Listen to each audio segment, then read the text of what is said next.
I've done a deep dive into the New York Giants defense, and one of my main takeaways is I'm not even sure how this is possible. I'll tell you what I mean by that around the corner, but if you want to beat the Los Angeles Chargers this Sunday, start the Jaxson Dart era 1-0. Make sure you are subscribed to the channel. We put out free videos every single day. Sub for Giants Dubs.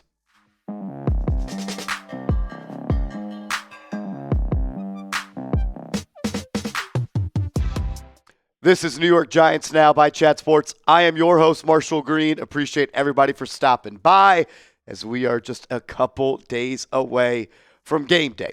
I want to start with this because we're going to talk about Shane Bowen. I don't understand why he is doing some of the things he is doing, how vanilla this defense is. Some of these numbers are frustrating. But I want to start with this. The Giants are not 0-3 because of the way that the defense has played. Has the defense been great?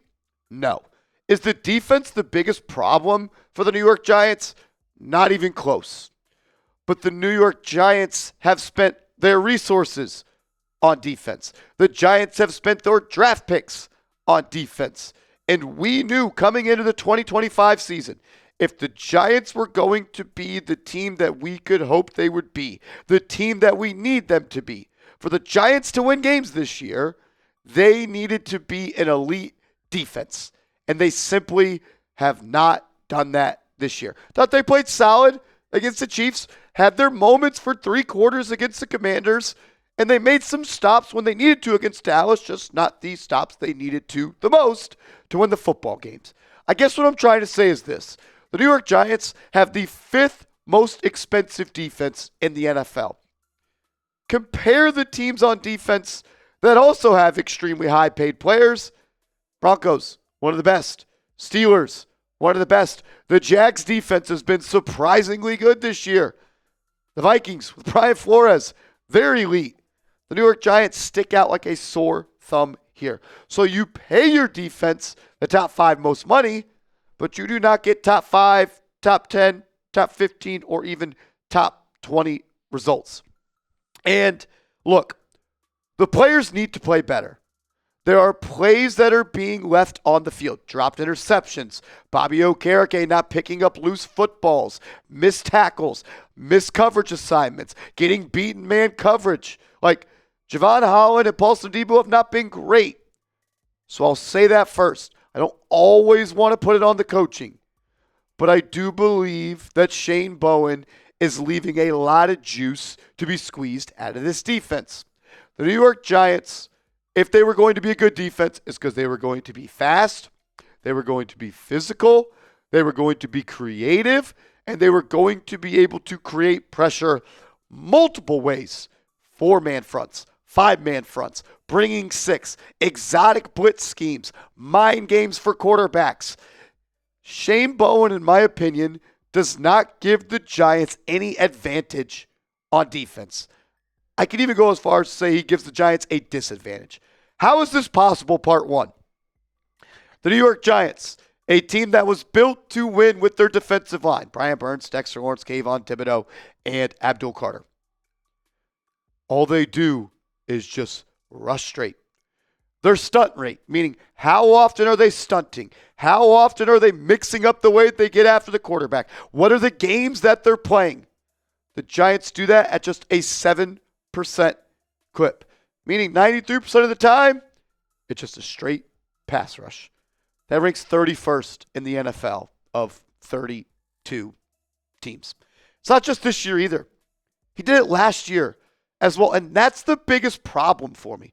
Last year, your stunt ranking 30th most.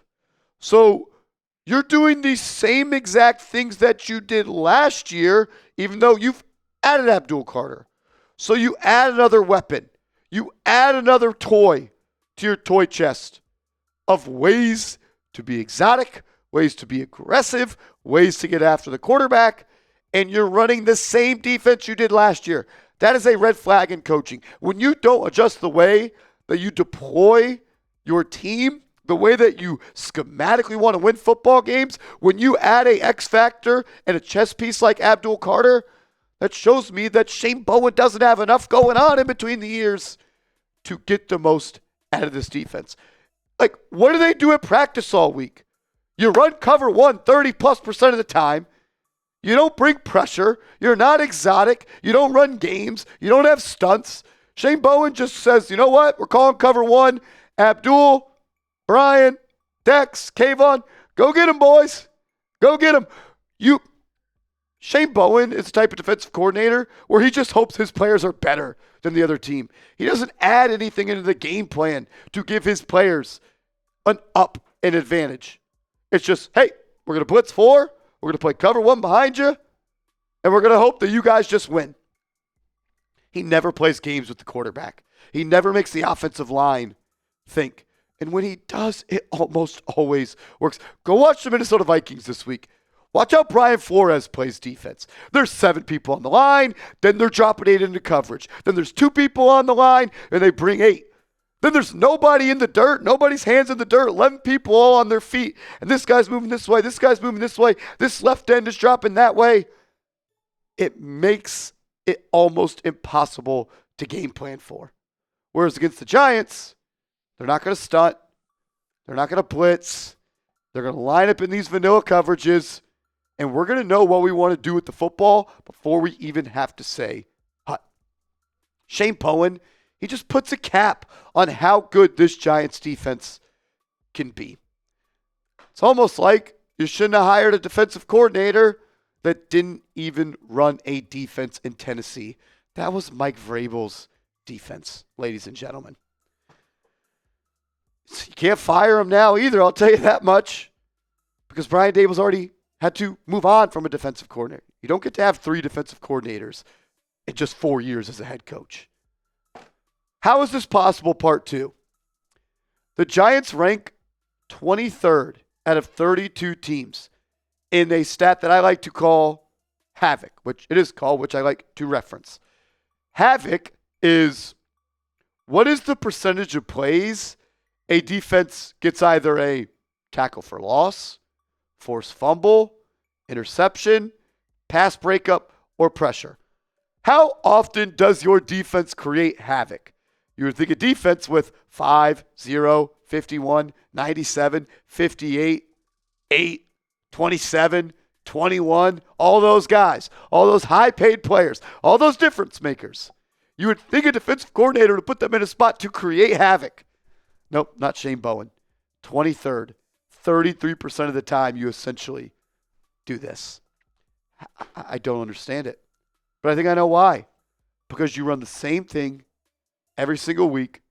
Shane Bowen kicks back, feet up behind the play sheet. All right, we're going to run cover 1, and we're just going to rush 4 straight up the field. They run cover 1 39% of the time. When we cover 2, 5%. When we cover 1, 2% of the time. So you're running man coverage a lot this year, but it's always cover 1. I'll tell you this, Patrick Mahomes, Jane Daniels, Dak Prescott, Justin Herbert this week, they're going to figure that out. They know how to beat cover 1. And then when you go to zone defense, it's cover 2 or it's cover 3, 35% of the time. 35% of the time. So 35% of the time, you're running cover 2 or cover 3. And then 40% of the time, you're running cover 1 man. So 70% of the time, you run 3 coverages. And I'm sure they all look different. And there's no way to tell pre-snap. And there's disguise in there, right? Not a chance. The Giants' defense has been extremely disappointing this year. Again, not the reason you're 0-3. It's the reason you lost the game against Dallas, no doubt about that. But they played good enough to win, I thought, in week 1. I thought they played good enough to win in week 3. Some missed field goals helped you there. But you've allowed the second most first downs in the NFL. The bend but don't break defense of Shane Bowen. Except the Giants defense has been broken and broken and broken. 31st ranked red zone defense this year. You've allowed the 3rd most yards. You have the 25th best third down defense. You're tied for 27th in takeaways, and you only create pressure 22 at the 22nd highest rate. So you don't force teams 3 and out. Teams consistently drive the football on you. You don't get stops on third down. You don't force turnovers, and you don't create pressure. I get it. The offense has been a problem in 2 of the 3 games.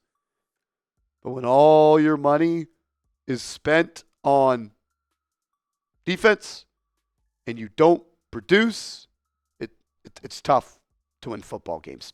I got a couple more thoughts coming up, but this Giants polo, it's on sale. Was $55. Now it's $40. Chatsports.com/NYG polo. So a lot to go for Shane Bowen there, no doubt about it. But the Giants also need some players to just be a little bit better. Brian Burns has played like a decoy this year. The way Brian Burns is playing football this year, it fires me the hell up. He's got 13 pressures. That's tied for the 15th most amongst all edge rushers. Kayvon Thibodeaux, he's got 12 pressures, tied for 20th amongst edge rushers. And Abdul Carter, 11 pressures, tied for 23rd amongst edge rushers. You have 3 of the top 23 edge rushers in pressures. Maybe if you can create some easy looks, might have 3 guys in the top 15.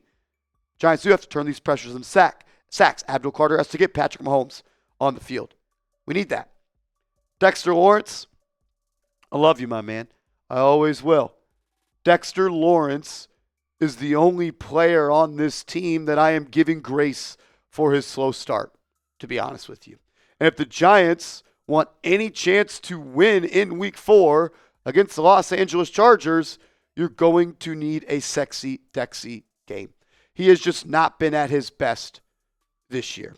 I don't know if that's because the way the Giants are deploying him. I don't know if he's still battling back from that injury that ended his season too soon last year. But we have not seen the Dexter Lawrence that we are used to seeing on game days. He has just 5 pressures this year. He hasn't had a sack in like his last 10 games for the New York Giants. The thing I know about Dexter Lawrence, though, is it could change like that. He can walk into MetLife Stadium on Sunday, dominate the opposing interior offensive line, and win this game for the New York Giants. And that's what you need. You need Dexter Lawrence to leave his footprint on this game. You need him to get after Justin Herbert. You need him to muck up the interior of that line of scrimmage. And if Dexter Lawrence has the type of game that we all know he can, the Giants might just have a shot to leave MetLife Stadium with their first win of the season. And I know there's injuries to the linebacker position. I know it. I get it. And injuries cause you to do certain things. Some things in life cause you to do things you don't want to do. How the hell does Abdul Carter only line up on the line of scrimmage 13 times in Week 3 against the Kansas City Chiefs? I know Micah McFadden is hurt. I know Chris Board is on IR. I know you don't want to roll with Swayze Bosman all the time or Demetrius Flanagan Fowles. But you didn't use the 3rd overall pick in the draft to play 44 snaps at inside linebacker. His hand needs to be in the dirt. Abdul Carter is falling into the trap of, I'm so good at multiple different things, people think I should be played in multiple different ways. He's best. He's good as an off-ball linebacker, but he's best when his hand is in the dirt and he's going to get the quarterback. Giants need to put him there. And I get it. You're really thin at inside linebacker. I need Abdul Carter's hand in the dirt, getting pressure on Justin Herbert this Sunday. If that happens, Giants got a shot to win. If you want the Giants to win, hit that thumbs up icon for me down below. Major love to everybody that's been showing love to the channel. Please hit that thumbs up icon. It means a lot to us. Make sure you are following us on social media. I'm on Twitter. I'm on Instagram @MarshallGreen_.